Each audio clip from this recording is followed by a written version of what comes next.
Welcome to the Open to Hope Show. I'm your host, Dr. Gloria Horsley, with my daughter and co-host, Dr. Heidi Horsley. Well, Heidi, we've got an important show today because we're going to be talking about dealing with guilt, anger, and regret after a loss. That's big. Yeah, it is very big. I'll be curious. A lot of guilt and anger and regret. I'll be curious to know what our guests think about these things. Absolutely. I will also be very curious. It's going to be great. We've got some really good guests today. Yep. And before we start our show, I want to talk about your new book, All right. The Secrets of Senior Dating, Open to Love, by my mom, Gloria Horsley, and her fiance, who is here with us today, Dr. Frank Powers.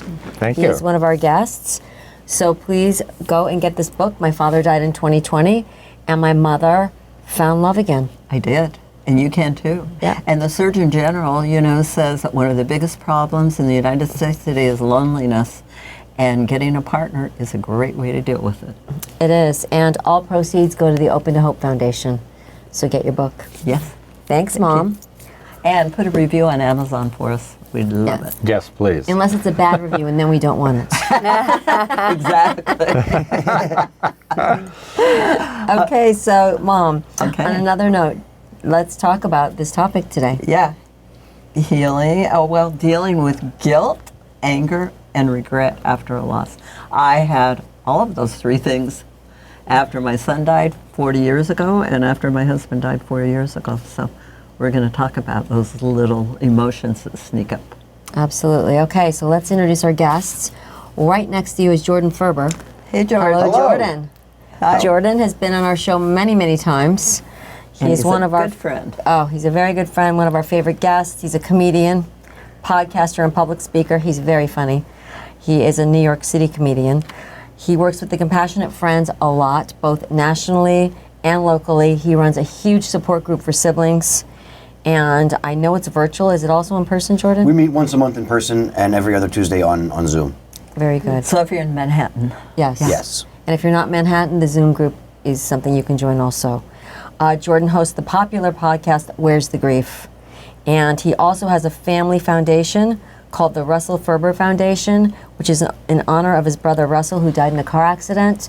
It is a fabulous event once a year, and all proceeds go to the Culinary Institute of America. Well, we have a number of beneficiaries to our fund, but our main beneficiary is a two-year scholarship at the Culinary Institute of America in the Whoa, I pastry want to do program. it. Frank, you said you wanted to be a cook. Food for thought. You're going to have to talk to Jordan after the show, because yes, his brother was a chef. And next to Jordan is Maria Georgopoulos. I'm getting better at your name. Oh, yes, you are. Maria is a licensed mental health counselor. She went to NYU. She was a board member for the Men's Grief Network. She is founder of Rula's Kids, and we just found out that the name Rula is after your mother, who died when you were 20 years old. Rula's Kids is a place for grieving families, which provides free grief groups in New York for grieving children and their families. Rula is active on a lot of committees. Not Rula, but her spirit. Her spirit Why did I is. say Rula? Your mother must be here. She must be Oh here. my goodness, Maria. Wow, and I said it just so effortlessly. I know. Seriously, that's crazy. So Maria, you are active on a lot of committees, and I know you're active with the Association for Death Educators and Counselors, ADAC, which is where I met you. And we partner with ADAC, so giving a do. shout out to ADAC. You've also been very involved with the National Alliance for Children's Grief. And as I said, your mother died of breast cancer when you were just 20 years old. And she was diagnosed with it when you were 14. Right. So you had quite the process. Yeah. And Maria is also in private practice. Yes. So next to Maria is Dr. Frank Powers, who I said was my mother's fiance. And Dr. Frank is a licensed psychologist who was in private practice for over 40 years. He was the chairman of the Psychiatric Review Board in Arizona and a professor at Scottsdale Community College. He's done many, many things in the world of psychology. And his dad died when he was just 15 years old, and your dad died of a heart attack. Yes. So welcome, Frank. So welcome to our guests. All right. So I want to remind you again what the topic is, because it's an important one. Guilt, anger, regret, and loss. How you deal with them after a death. Does that sound familiar to anybody here? Guilt, Yes. anger, regret. Yes. Yeah. What was your biggest regret after your brother died? Oh boy. Well, I mean, there's a lot of them. I think probably my biggest regrets all stemmed from the fact that I didn't know how to control my anger. I was very, the anger I think always comes first. For me, it definitely came first, and I would lash out. Anger was the most accessible emotion for me at the time. The grief was so unfamiliar. Anger was a lot easier to access, and so I would often feel regret on how I had acted after the fact. Jordan, I never knew this because we've never talked really about this topic, and I've known you for 20 years. Yeah. Well, I'm also not a very angry person, so No, it was you're also not. I tend to. How would it come out? What did it look like? I certainly, I was very sarcastic and snarky towards people, and I dismissed a lot of people. So some people didn't even know that I was angry with them because I wouldn't really engage with them. Okay. I would just cut them out. Oh, interesting. It was easier to cut people out than it was to actually have a tough conversation about how either of our behaviors might change. That makes sense. Interesting. Maria, as a woman, do you identify with that? Were you angry and...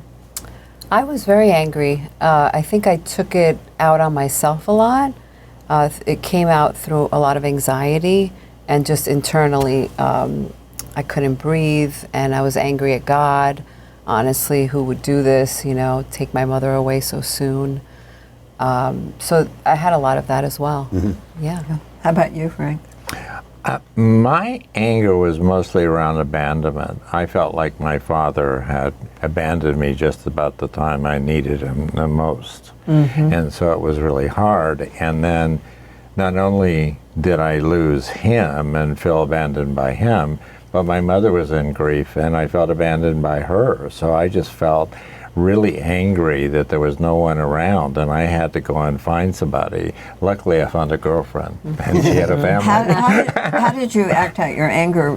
Jordan was saying he cut people off. What about you? Well, my mother, 6 months after my father died, came to me and said that there was someone that was going to be moving into the house. He was just going to be a roomer, and I knew that it was the person that she was having an affair with when my father died. So I was really angry, and I told her that she had to separate out the house and build a wall, and I had one side of the house and she had another.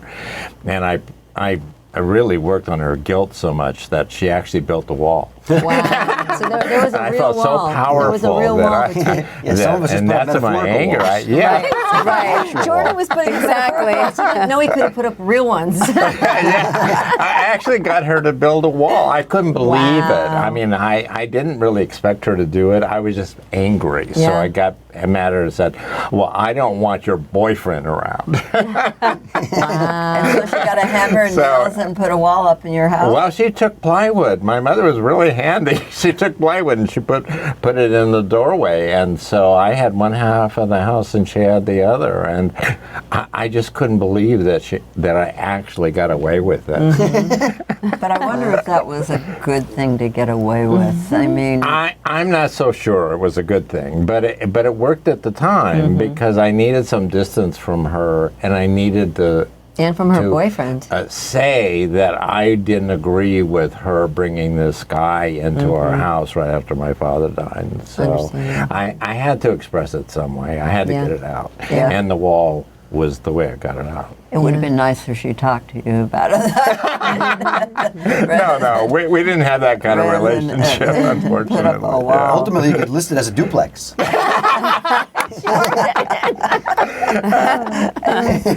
Exactly. Well, that Positive would spin on that. How did you express your anger, Maria? I think I took it out on myself more How through did you do depression. that, though? Through depression.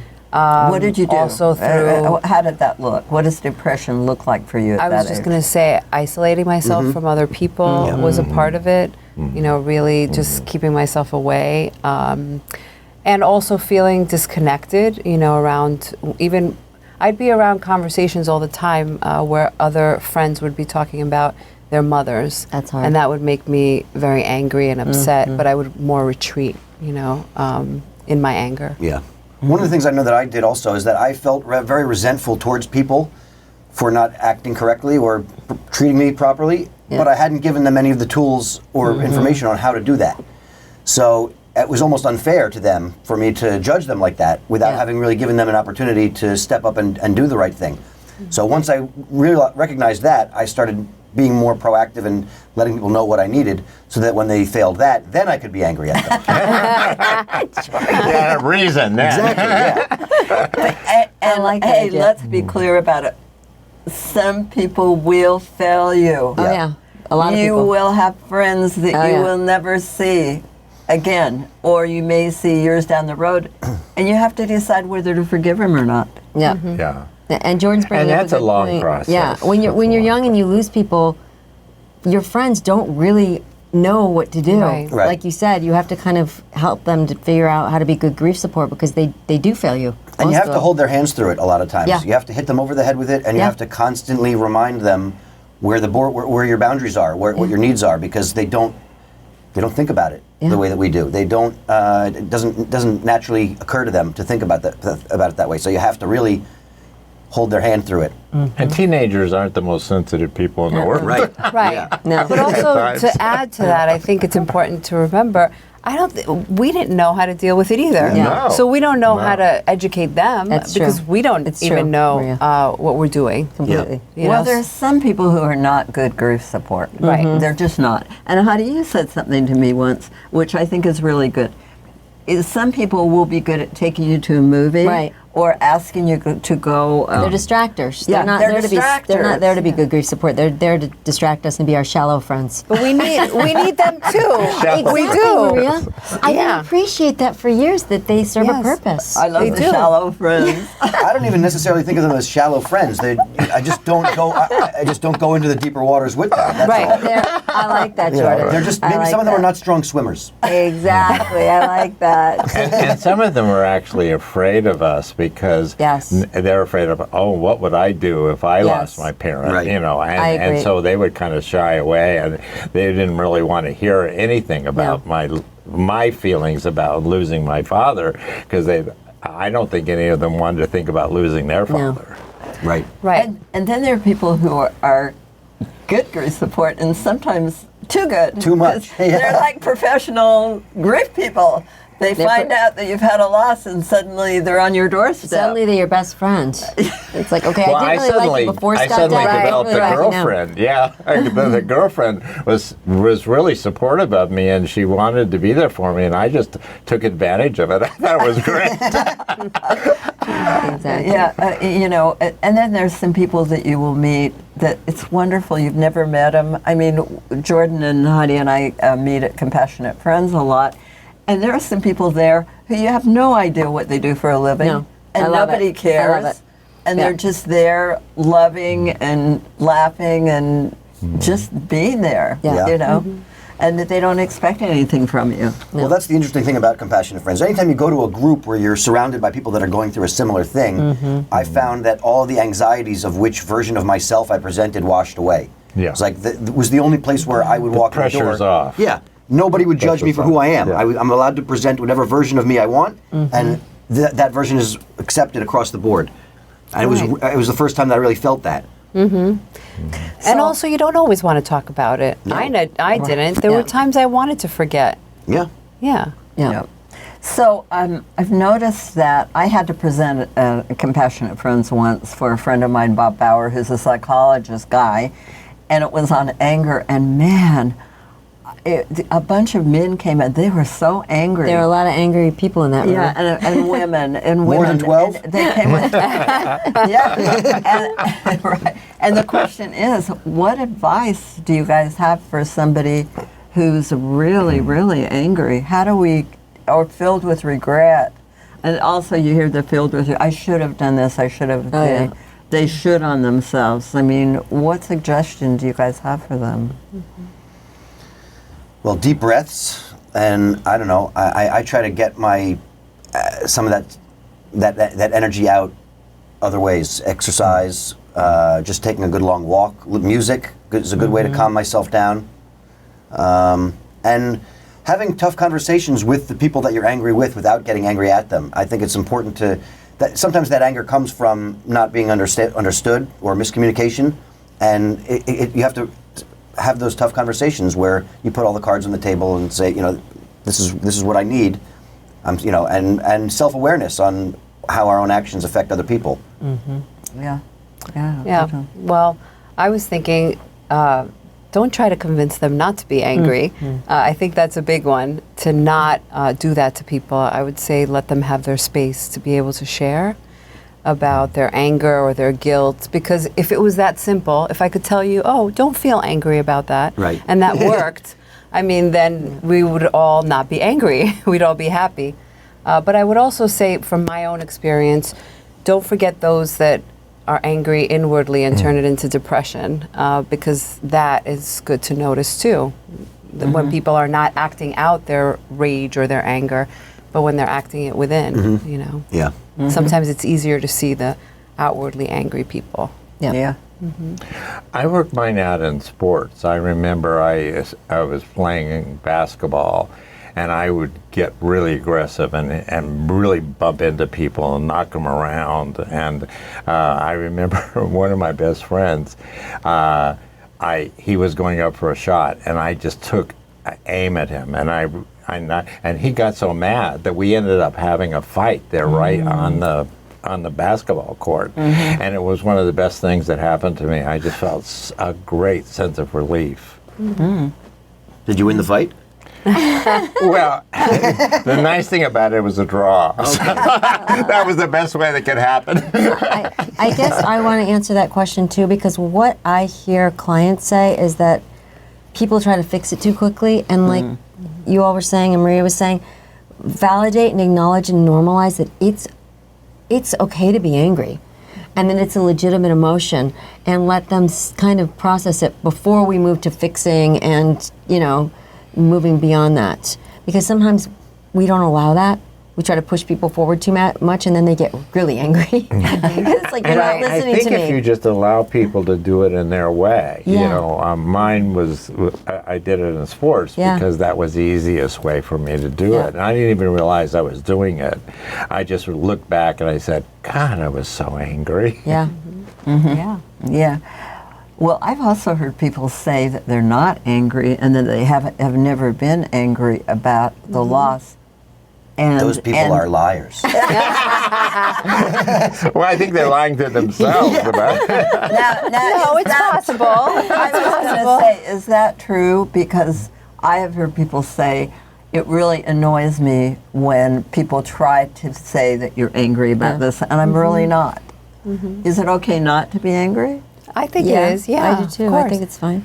Well, there are times when you're angry, and there are times when you're not, and it's something I don't think you have a lot of control over. It just comes up, and if you have a moment where you can express it in some way, like being sarcastic or being whatever, and you can get away with it, it kind of feels good, and it's not a bad thing. And I think your friends kind of know that. I mean, my friends told me afterwards, they said, you were a little hard to deal with. Yeah. What about regret? Whoa. Yeah.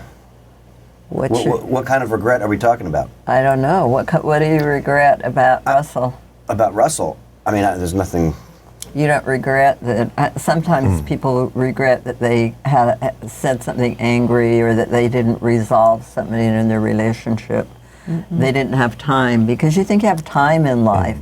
You know, we'll be able to resolve all these issues, and particularly I think for siblings, you know, you really oftentimes don't have the relationship early on that you have later on in your life with your siblings, and you think you're going to have time to resolve those issues, and you don't.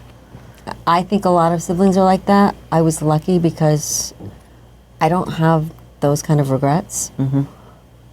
Maybe just regrets that I wish I'd known he was going to die, and then I would have spent way more time with him. I mean, we spent time together, but it would have been more. Right. I don't know. What comes up? I mean, I feel pretty lucky knowing that nothing ever went really unsaid between me and Yeah. Russell. When he died, I don't really remember the last conversation we had, but I know that we both said I love you to each other. I feel pretty good about where we were in our relationship at that point. We had kind of gotten past the sibling rivalry phase of our relationship, and we were good. We were very close. So, you know, just both of us just starting out in our professional careers, and ready to take on the world. I felt pretty confident that we had a pretty solid relationship. Yeah. I don't have a lot of regrets I feel the same way, Jordan. between the two of us there. That's nice. Was Craig Scott, whose sister Rachel was killed at Columbine, had a fight with her that morning over the car when she left for school, and then she was shot and killed at Columbine, and that really it bothered him for a solid year. Yeah. He didn't talk to his dad about it, and got very violent and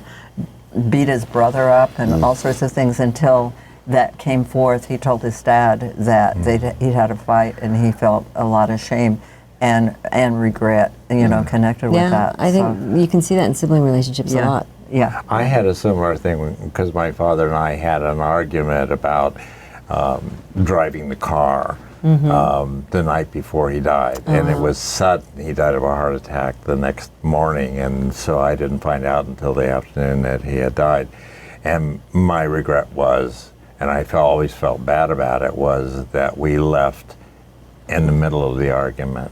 Yeah. Yeah. That makes sense. And that You was hear sad. that a lot. It was sad for me because I felt like we never got a chance to express. Right. To express How we that. felt. Yeah. How about you, Maria? Do you have any regret? Not now, but I did for a long time because developmentally where I was a teenager when my mom was sick. So I participated a lot in her caregiving, but there were also times I wanted to be a teenager and go out and do stuff. And I had a lot of guilt and regret for that I should have spent every moment with my mother. Because you knew she had cancer. Yes. So yeah. I think that's got to be really. You guys had a sudden death. Yeah. And I had a sudden death with Scott. And I don't know, do you have regrets about your dad? He was sick over time, in a way. The regret I have is out of my control. It was that because of the pandemic, I was not allowed to see him. Yeah. Can you imagine how But many people that's have a that regret regret? that's out of my control. Right. Yeah. I wanted yeah. to see him at the end of his life. Yeah. But, I know we're talking about guilt also, and I have a lot of guilt about Scott dying because I feel like the wrong child died. So, and I think I hear that with siblings. I didn't realize that was a normal thing until I was with other siblings. He was the only boy, he had the family name, he was loved and revered by all of us sisters, then we used to fight, the girls did, and then he dies. And I'm like, wait, the wrong person died. I felt like maybe it should have been me. So, I mean, I don't know if anybody else had any guilt around the death for any reason. I don't know. Definitely, as the older brother, I'm supposed to be his protector. I'm supposed to, make sure that that he's okay. I definitely felt that guilt a little bit in the beginning. I tried to let myself off the hook for that, though. That's been a big part of my process is letting go of some of that guilt, Yeah. letting go of a lot of that, like personal shame and judgment on myself. Because for me, that's been part of my process is overcoming all of the stuff that I heap onto myself that stops me from actually dealing with my grief. I like this. So how do you let go? Yeah, I You was just- going to say, have you had therapy? I've done some therapy. I mostly have done group therapy. I heal better with an audience. So that's helped you? I have to constantly remind myself that I have to start from now. Like every day is its Right. own battle, and I have to let go of, the fact is that like we're not taught how to deal with grief, but we give ourselves a lot of judgment on how we do it. Like, oh, I can't believe that nobody taught me how to do this, and I'm not great at it first first thing out the gate. So giving myself some grace to understand that I'm learning how to do it as I do it. I'm allowed to falter. I'm allowed to not know what I'm doing, and I have to give myself the permission to have the trial and error process of it, and not put so much judgment and shame on. For me, I feel like the attempt is as important as the result. Okay. Maria, how have you done that? I had one that was really hard, and it took me a while to realize that I felt so guilty. It was kind of like a survivor guilt. I felt like because I was going through puberty when my mother was going through chemo, my hair was growing in beautifully. I was becoming a woman and growing and changing, and she was losing all of that for herself. Oh, yeah. And afterwards, I realized what a big impact that had on me, like feeling guilty for being well and being okay. Wow. Yeah. Actually, therapy helped a lot with that so one. therapy has helped you. And also a lot of other things like the gym, and my dog hears all my secrets when we go on walks together. So and how about you, Frank? I think one of the things that took me the longest to do was to forgive my family members who really weren't all that knowledgeable and whatever. And I had to do exactly what you said. I had to realize that, hey, they didn't know how to handle things, and why should they? So I had to forgive them, and that was a hard thing to do. I think one of my uncles, I'm not sure I've ever forgiven. But you had some therapy, right? Was that? Oh my what's helped God, you? 3 years of analysis, yeah. Yeah, Heidi, do you have anything on that? On ways that you suggest that people deal with the guilt and shame and that kind of thing? Peer support, which is what Jordan was talking about earlier. Being around other people that have had similar losses, I think, has been really invaluable for me. So, and then just other things that were mentioned, but that's been really, really important for me. So the point here, and you hear these people, is you can overcome these. They're big. We're talking about big issues. We're talking about guilt, anger, regret, and work on those and get help. And you don't have to do it alone. And you don't have to Exactly. do it alone. Yeah, Let you know you that's the don't have most to do it important alone. thing. And don't go in your head alone. Yeah. All right. Dangerous Jordan, where can place. people find you? Oh boy! Well, you can scream my name from Midtown Manhattan, and I'll probably come a running. But you can find me on Instagram at Where's the Grief and at Beatnik Nudnik. That's my Instagrams, and you can go to Where's the Grief. I love that. where'sthegrief.com and check out my podcast, Where's the Grief. And RussellFerberFoundation.org is where you can find out more about my foundation that we raise money for every Great. year. Thank it. you. How about you, Thanks, Maria? Jordan. My personal website for my private practice is mariageorgopoulos.com. My nonprofit website is rulaskids.org. And I also have an Instagram page, Rula's Kids, and a Facebook page, Rula's Kids. That's All right. right. Frank. Golding Daying Doctors, Gloria and Frank. You can find us there. And we want to thank everybody, Heidi and I do, for joining us on the show today. And we want to thank Jordan, Maria, and Frank for their sage advice and for their wisdom. And Heidi and I always want to remind you that if you've lost hope, please lean on ours until you find your own, and God bless.